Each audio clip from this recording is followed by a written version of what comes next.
Trump is expected to reveal his abortion policy plan this week. The issue has, of course, become a key issue in recent election cycles in the wake of the Dobbs decision. Here to discuss is President of Students for Life of America, Kristan Hawkins. Kristan, so great to have you back. The last time you were on, we talked about how so many politicians don't want to deal with this issue. They want to stick their heads in the sand like they're ostriches. And you say that's a recipe for disaster and losing. Now Donald Trump's coming out this week with his plan, which I'm assuming a lot of Republicans are going to piggyback on whatever that is. What do you, I know you've put a lot of thought into policy moving forward. What do you want Donald Trump to say, and what do you think he'll say? Sure. Well, the Democrats are really good at ending a lot of things, ending the lives of children in the womb, the border, prosperity, affordable housing, cars, food. When elected, President Trump is going to have a big job to do, ending their anti-baby, anti-family, and quite frankly, their anti-American agenda.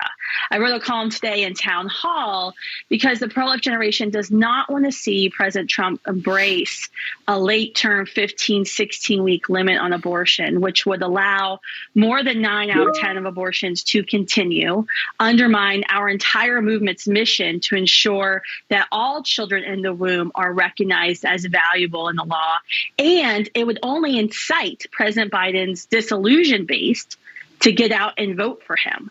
Right now, we need all the focus to be on the abortion extremism of the Democratic Party, including people like Senator John Fetterman, who is unwilling to limit a single abortion. They can't name one abortion they disagree with. Yeah, every single politician who, gets asked about abortion should turn the question and say, what's your limit? I agree with you on that. And I think when that happens, the extremism is exposed. I want to bring up another point because I was also thinking about, what should he say?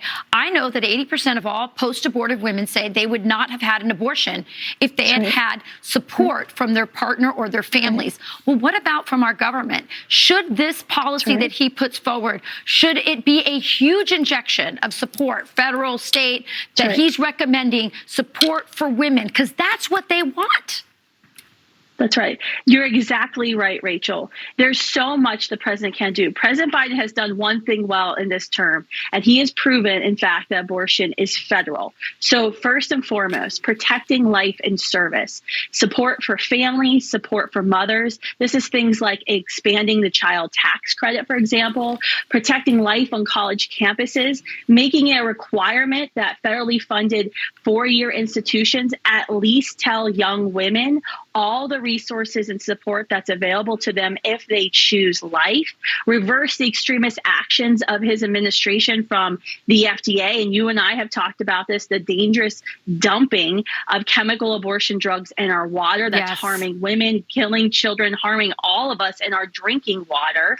The DOD is now paying for abortion travel with our taxpayer dollars. In your earlier segment, you all were talking about squatters. It's unbelievable that if you think about Democrats who are running these cities are allowing squatters to steal an entire house and get away with it, even arresting the owners if they come back, trying to take their property back.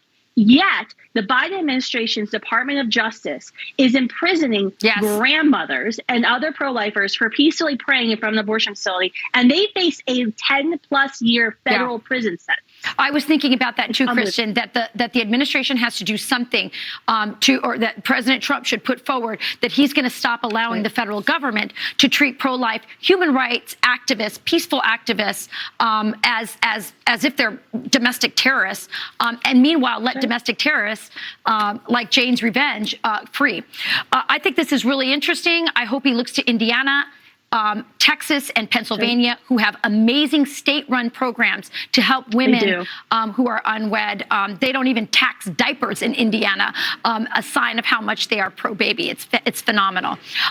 Thank you so much, Kristan. It's so great to have you. I hope somebody is in President Trump's ear like you, advocating for the humanity of fetuses. Thank you.